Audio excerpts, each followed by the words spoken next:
Okay, 13.5, interesting workout. Right, we've got an AMRAP, 4, 8, 12, 16, 20, 24, I don't know. How far are you gonna go? 15 thrusters, 165 pounds, and then we've got pull-ups, chest to bar. So pretty much Fran, but made worse. Couple initial ideas on strategy. First one, guys, relax, okay? If you go balls out from the gates, you will suffer, right? Take it easy at the beginning, go at your own pace. That doesn't mean slow. You don't want to spend too much time under tension, either on the thrusters or the pull-ups, but you don't want to rush it, okay? The more you can breathe, the longer you can go, so relax. That 3-minute Fran doesn't have to be super fast as long as it's unbroken.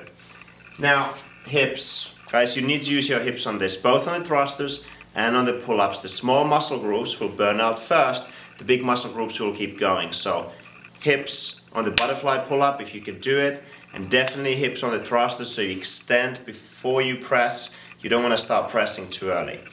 Same thing here, timing. As you come down on the thrusters, make sure you come down to the chest before you go down. Okay, there doesn't have to be any pause, but if you start to go down too early, you'll be slammed to the ground by the barbell. It's not going to be good. So timing, essential. Again, it goes back to this. Stay relaxed, stay efficient on this workout. You will run out of breath. The longer you can keep technique, the longer it'll take. Foot positions. Now, if you start to feel that you have some muscular fatigue on the thrusters, you can always go ahead and play around with foot positions. So you can start with a narrow stance, normal stance, and then you can play around with the wider stance. Okay, that's going to restrict the range of motion. So make sure you go all the way down, but that can be a good strategy to go from the quads to more on the hips and adductors. Okay. Play around with that, but that's probably going to come into play if you get to the third set.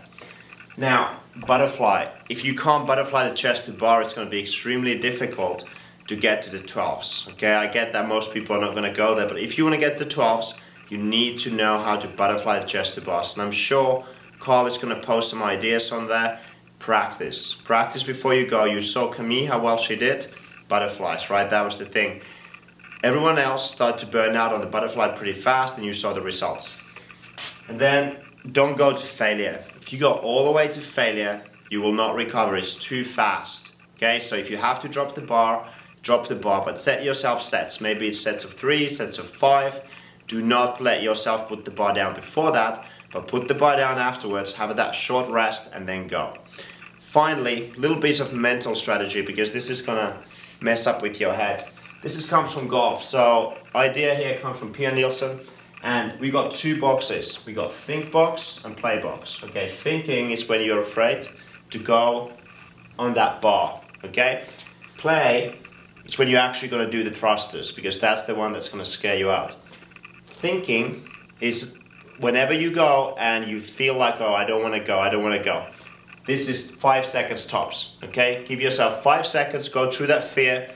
Decide, walk over that decision line, pick up the bar, do your set. If you need to take a step back, you're going to go and think again. 5 seconds max, and you're going to go back on the bar. Okay, set yourself a target. And when you're thinking, you're thinking. When you're doing the movement, you're doing the movement, and you're not thinking anymore. Okay, it's too easy to give up on here. Predetermined sets, go execute, come back. Okay, play around with this idea. But once you cross that decision line, you have to go.